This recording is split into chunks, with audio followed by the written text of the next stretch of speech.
Welcome to Learning with Feel More Waste Less. My name is Gabby, and I am here to help you approach change in a better way this month.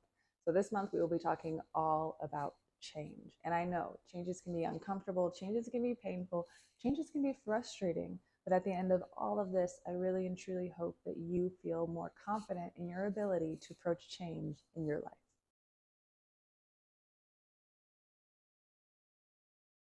Change is all about making different choices. And notice how I said different choices and not perfect choices, because none of us are perfect. And I will never hold you to that standard. In our society, we've got to learn how to be creatures of habit. And when we're in a certain habit, we get comfortable in that habit. And we don't really want to move outside of that. But what happens when those habits, those behaviors, the way that we're operating isn't working anymore? Maybe it isn't working for us, maybe it isn't working for someone else, and maybe it isn't working for everyone in our environment. What happens when we get to that point? That gets super uncomfortable. But lucky for us, we're not at that point yet, but we are at that point of time where we need to consider how we can prepare ourselves to make changes that best work for our lives and also best work for our environment. As someone who grew up mindlessly throwing anything and everything away, living a more sustainable lifestyle has brought me a sense of purpose and a sense of passion and a sense of power in my ability to make changes in my life for, again, not only myself, but also for the environment. 7 years ago, I stumbled upon the zero waste aesthetic and I was hooked. I loved it so much, and I started digging and I started wanting to know how I could adapt that to my life. But I was quickly turned away and completely turned off by all of it because of the idea that it had to be zero waste. And I could not fathom in my brain how I could possibly go from throwing away 3 bags of trash every week to throwing away absolutely nothing. That didn't make sense because, well, that isn't attainable. That isn't possible. But what is possible is making small steps to decrease the amount of waste that we throw away in a small and attainable way. And I learned this by stumbling across one of my favorite blogs, Going Zero Waste, and that blog is by Catherine Kellogg. This blog recaptured my attention because of how attainable all of the practices she talked about were. Instead of me having to try to figure out how I was going to fit a whole month of trash into a mason jar, I now understood that I can go through everything in my home and see the different areas in which I could do a little better. And over time, I could make those changes as I went. Making changes by taking one step at a time is exactly how we should approach change moving forward. And I'm going to share 3 things that are so very important in this process. And those 3 things are mindset, patience, and community. Mindset is defined as a set of attitudes held by someone. And these attitudes can be deeply ingrained in us. And they can go back all the way to childhood, because the way that our mindsets are formed is by what we learn, what we engage in. And that starts at a very young age. So we might not even be aware of the mindsets that we have until we realize that it isn't really serving us anymore. An example of this is going back earlier when I was talking about my mindset of mindlessly throwing away my garbage, because I didn't know any better. I didn't know about how landfills are taking up so much space in our country and in our world. I didn't know about the negative effects of everything that we throw away and how it pollutes our environment. I didn't know. So that mindset, I've outgrown that now. And I understand that I do need to be more mindful about what I throw away, how much I throw away, and how I throw things away.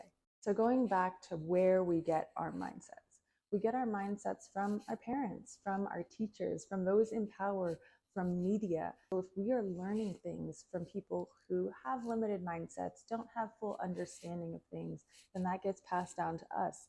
And we are left with having to understand things for ourselves, having to go out and learn certain things for ourselves.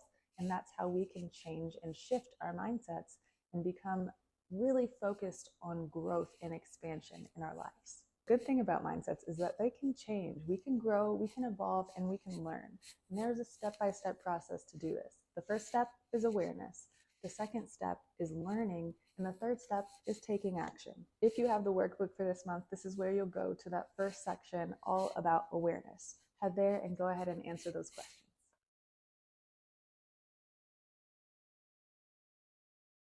Take your time, really think about it, be mindful about your answers because these answers will help you seek change in your life. Now, let's talk about patience. Change doesn't happen overnight. And as I mentioned previously, there are certain steps that we have to take while we seek out change. And if you've ever run any long distances, you know that there is a certain level of patience, there's a certain level of resilience, there's a certain level of focus that you have to get to that finish line. And this is no different. And as we're building patience, there are three things you need to keep in mind. Rest is so very important. Do not think that you have to push through all of this. Do not think that you have to achieve everything in a certain amount of time. Make sure that you're resting. If you feel like you need a little break, take that little break. The second thing is set a good pace for yourself. This is not a sprint. This is a marathon. And we each have to find that pace that works best for us. And what pace works best for me is not going to be the same pace that works best for you. So be considerate about your needs, what you need in that moment. And as you grow, and set a pace that works best for you. And three, it is you versus you. It is not you versus them. It is not you versus your hubby. It's not you versus your friends. It is you versus you. Try not to make this a competition because, again, we all have our own limitations. We all have our own lives. And we all really need to focus on what works best for us in this growth period.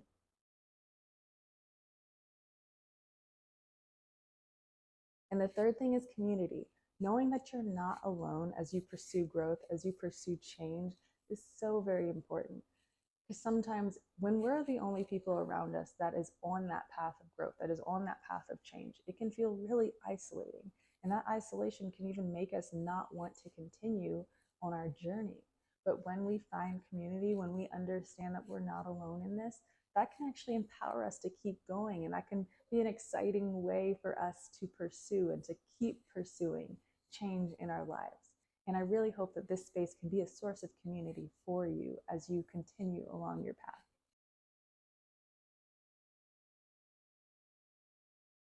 You are not alone in your desire to see better for this earth.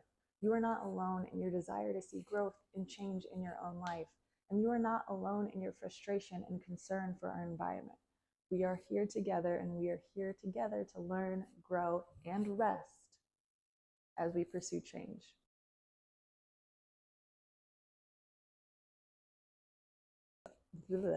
Is thoughts. And I'm just going on and on.